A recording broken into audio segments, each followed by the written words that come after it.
श्रावण मास में सोमवार के दिन जो व्रत रखा जाता है उसे सावन सोमवार व्रत कहा जाता है। व्रत कथा। किसी नगर में एक साहूकार रहता था जिसके घर में धन की तो कभी कमी नहीं हुई, लेकिन संतान सुख से वह वंचित था और इसके कारण वह निरंतर परेशान भी रहता था। संतान प्राप्ति का फल प्राप्त करने के लिए वह प्रत्येक सोमवार व्रत धारण करता था। भोलेनाथ और माता पार्वती की पूरी श्रद्धा से पूजा करता था।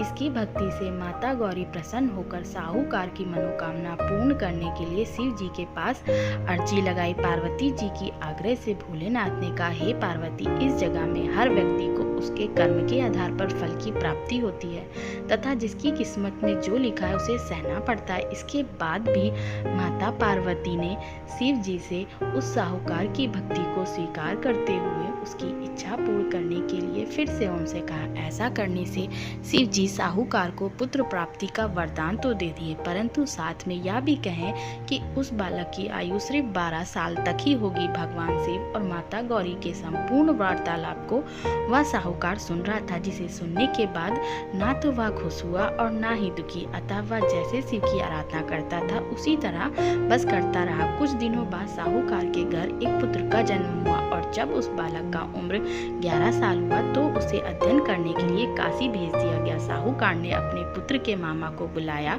और उसे ढेर सारा धन देकर इसे शिक्षा प्राप्ति के लिए काशी विद्यापीठ ले जाओ और रास्ते में यज्ञ कराते हुए जाना। इसके साथ ही यह भी ध्यान रखना कि जहाँ भी यज्ञ कराओगे वहाँ ब्राह्मण भोज कराकर दक्षिणा जरूर देना।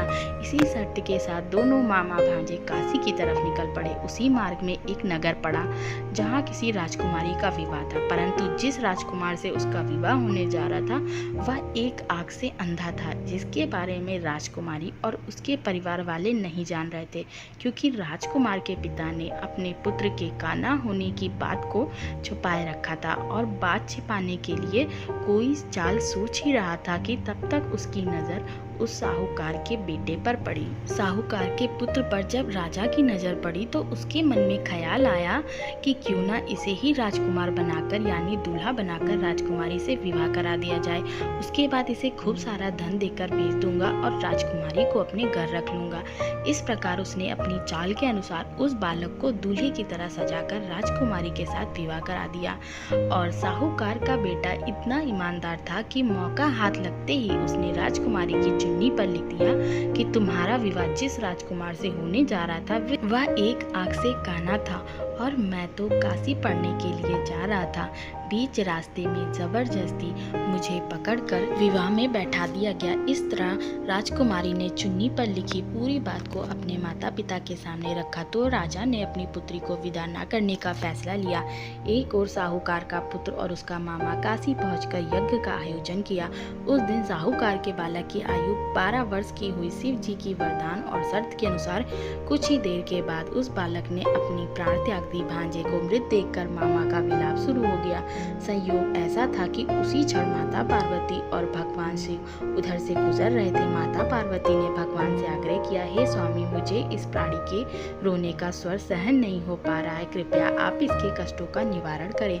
माता पार्वती के आग्रह के बाद जब शिव जी उस मृत बालक के निकट गए और देखकर बोले, यह तो उसी साहूकार का पुत्र है जिसे मैंने कुछ समय पहले 12 साल की आयु का वरदान दिया था। अब तो इसने 12 वर्ष की जिंदगी जी ली।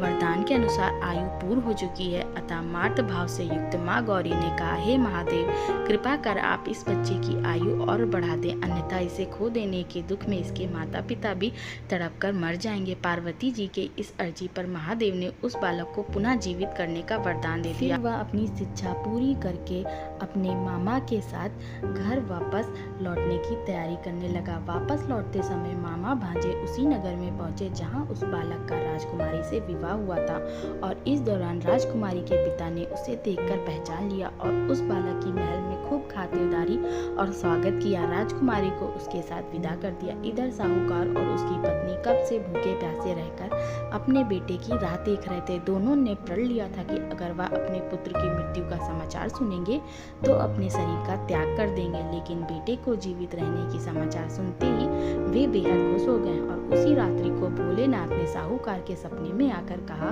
कि मैं तुम्हारे द्वारा सोमवार की व्रत की पूजन और व्रत कथा सुनने से प्रफुल्लित होकर तुम्हारे बेटे को लंबी उम्र का वरदान दे रहा हूँ। इसी प्रकार सोमवार का व्रत जो कोई भी धारण करता है या उसकी कथा सुनता है तो व्यक्ति की मनोकामनाएं पूर्ण होती है, साथ ही उसके कष्टों का निवारण भी होता है। अगर आपको यह कथा पसंद आई हो तो प्लीज़ चैनल को सब्सक्राइब करें। जय श्री कृष्ण।